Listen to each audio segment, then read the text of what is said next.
Zeeland verliest een Michelinster. Na 10 jaar sluit sterrenchef Thijs Meliefste zijn restaurant. Het zal misschien als donder bij heldere hemel komen. Meliefste stopt. Per 1 september sluit ik de deuren van het mooie restaurant. Voor goed. En over het waarom praat Remy Oppeneer ons zometeen bij. En verder in het nieuws vandaag. Zeeland moet 2 miljoen euro bezuinigen. En Schouwen-Duiveland nu ook 80 jaar bevrijd.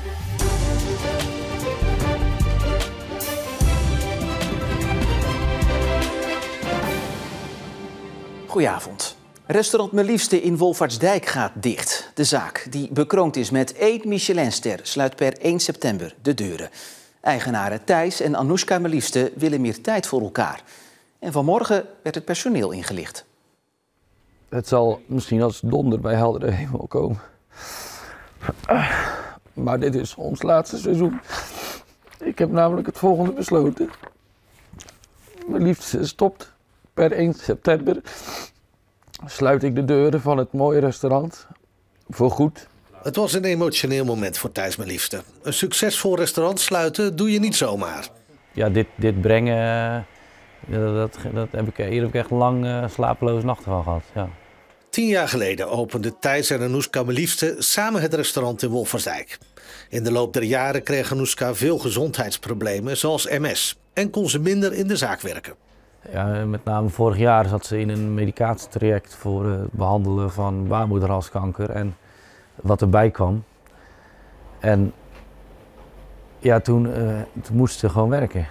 Ja, en dat was voor mij wel echt een moment waarvan ik dacht, ja, wat ben je aan het doen? Restaurant Meliefste kreeg in 2021 een Michelinster. Midden in coronatijd en het nieuws was ook al uitgelekt. Toch was het een hoogtepunt. Maar er waren er meer. In die end roeren wij in potten en pannen.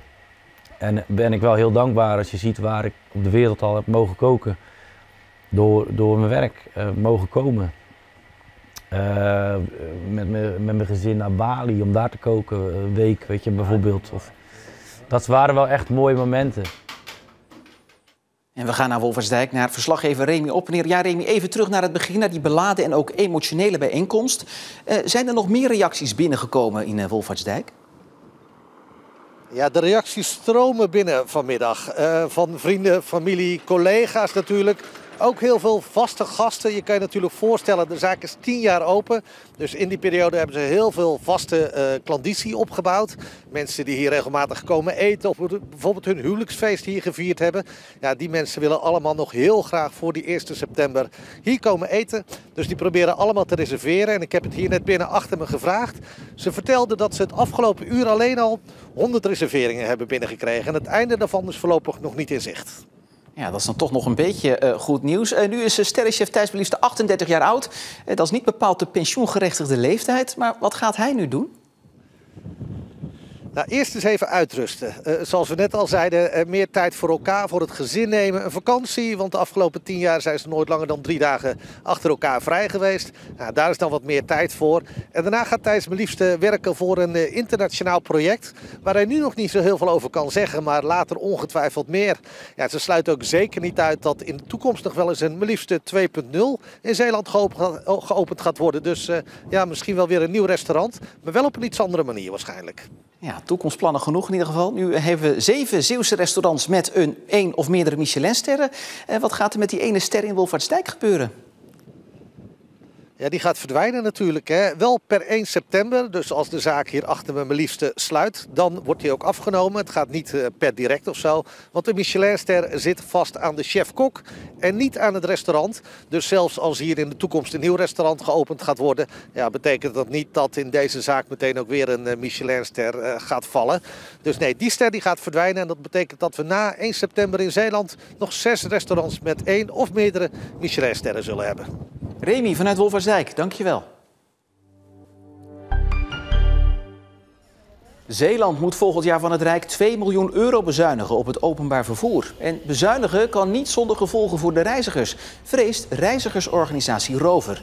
Zo is het volgens Rover onvermijdelijk dat er buslijnen gaan verdwijnen. Alle bussen rijden helemaal niet meer op zondag en alle spitsbussen verdwijnen. Alle bussen rijden op zaterdag en zondag nog maar de helft van hun ritten. Alle bussen rijden nog maar tot 7 uur. Ja, en wat kiest de reiziger dan? Ik denk de bus op zaterdag en zondag. Vooral omdat door de week moeten toch wel veel mensen naar school. En ik moet zelf ook nu naar school bijvoorbeeld. Dus dan denk ik wel dat de beste optie is wel, ja. Dus ja, zondag is er ook gewoon vervoer nodig. Dus ja, dan is het maar de helft van de ritten. Maar dan heb je wel nog iets. Rover wil met de opties duidelijk maken dat er niet bezuinigd moet worden op het OV. De provincie legt zich niet neer bij de opgelegde bezuinigingen en probeert deze nog van tafel te krijgen. Na ziekenhuis Zorgzaam in Terneuzen maakt nu ook het ADRZ-ziekenhuis in Goes gebruik van AI bij de beoordeling van röntgenfoto's. De kunstmatige intelligentie moet botbreuken herkennen. In Goes gaat het om een proef om te kijken of de druk op de spoedeisende hulp zo kan worden verlaagd. Vooralsnog wordt de techniek alleen in het weekend gebruikt. Een nieuwe stad in Zeeland ter grootte van Vlissingen. Dat is het gedurfde plan van stedenbouwkundige Henk Hartsema. Want een nieuwe stad voorkomt dat Zeeland krimpt. Voorzieningen verdwijnen en de bereikbaarheid van onze provincie afneemt, denkt hij. Stad aan het Sloe, want zo moet de nieuwe plek gaan heten, moet hier komen. In het poldergebied tussen Leeuwendorp en het Veersemeer. In dit landschap moet de stad komen waar mensen kunnen wonen, werken en recreëren aan het water. Zo komen er havens waar mensen zo met een bootje het Veersemeer op kunnen. Er is mede voor deze plek gekozen omdat er een mogelijkheid is tot een station. Want volgens de bedenkers is een snelle verbinding met de grote steden essentieel. Het idee voor het plan komt mede door D66-leider Rob Jetten. Hij wil 10 nieuwe Nederlandse steden tegen de woningnood. Ook commissaris van de Koning Hugo de Jonge pleitte al voor groei van Zeeland door nieuwbouw. Stad aan het Sloe past dus in de plannen.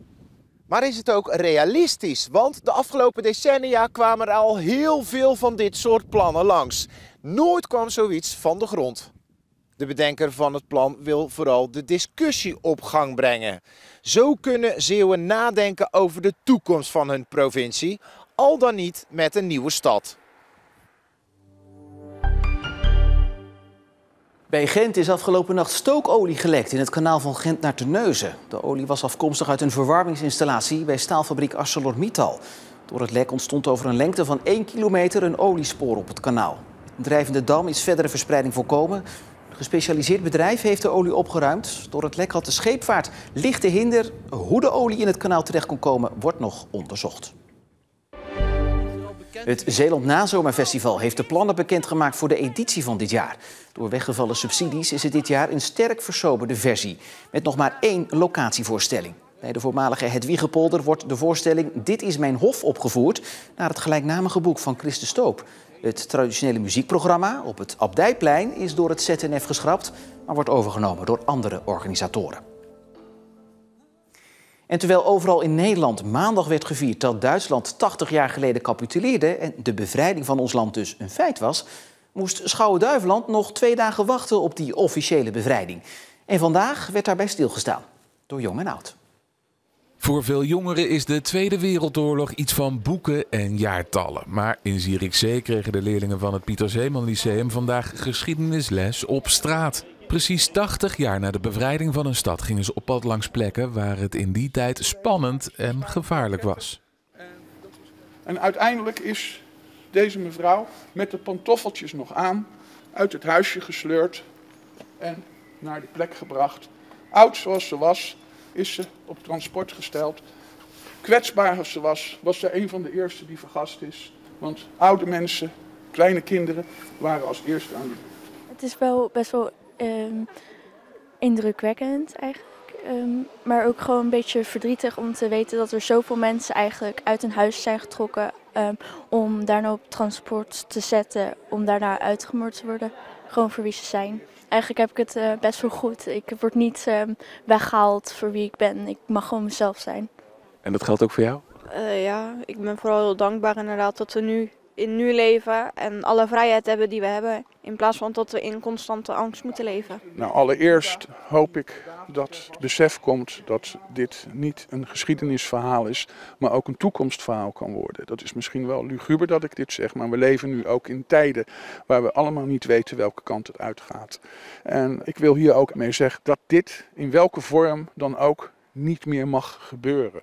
Je leert op school over de oorlog, maar pas als je hier loopt langs plekken, langs huizen waar het allemaal is gebeurd, waar mensen hebben gevreesd voor hun leven, dan pas komt het echt tot leven. En dat is ook precies het idee achter de rondleiding die vandaag werd gehouden op de dag dat Zierikzee 80 jaar geleden werd bevrijd.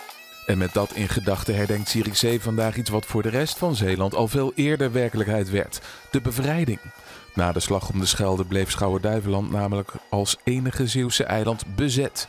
Zierikzee lag aan de frontlinie, werd ook maandenlang beschoten en de bevrijding kwam pas op 7 mei, 2 dagen na de landelijke Duitse overgave.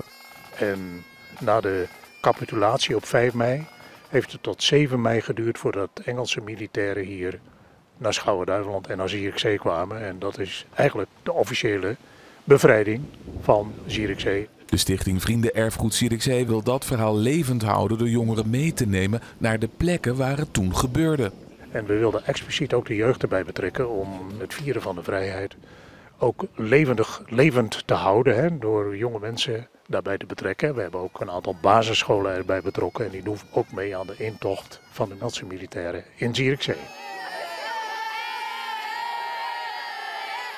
Nu 80 jaar later is de bevrijding van Zierikzee zeker niet vergeten. Ze kwam hier in Zeeland dan wel misschien als laatste.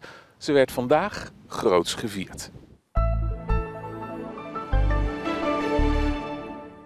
Bewolking voerde vandaag de boventoon met hier en daar wel een opklaring en liet de zon zich dus ook nog heel even zien. Morgen, dan zijn de rollen opgedraaid met zonnige perioden en wat wolkenvelden bij temperaturen tussen de 17 en 20 graden. En dat weer houden we vast tot zeker in het weekend. En dan tot slot nog even dit, want terwijl Rome nu overspoeld wordt door kardinalen voor het conclaaf om een nieuwe paus te kiezen, lijkt er in Zeeland ook een conclaaf aan de gang van de kardinaalsmuts stippelmot. En de rupsen daarvan kleuren bomen en struiken momenteel wit van het spinsel dat de rupsen dan weer moet beschermen tegen koolmeesjes die de rupsen op het menu hebben staan. Ja, en de rups die dankt zijn naam aan de kardinaalsmuts, de plant waarvan de blaadjes de favoriet zijn dus van de kardinaalsmuts stippelmot. En zo hebben we weer wat geleerd, al is het maar een nieuw Scrabblewoord. En tot zover deze Zeeland Nu voor vandaag. Nog een hele fijne avond.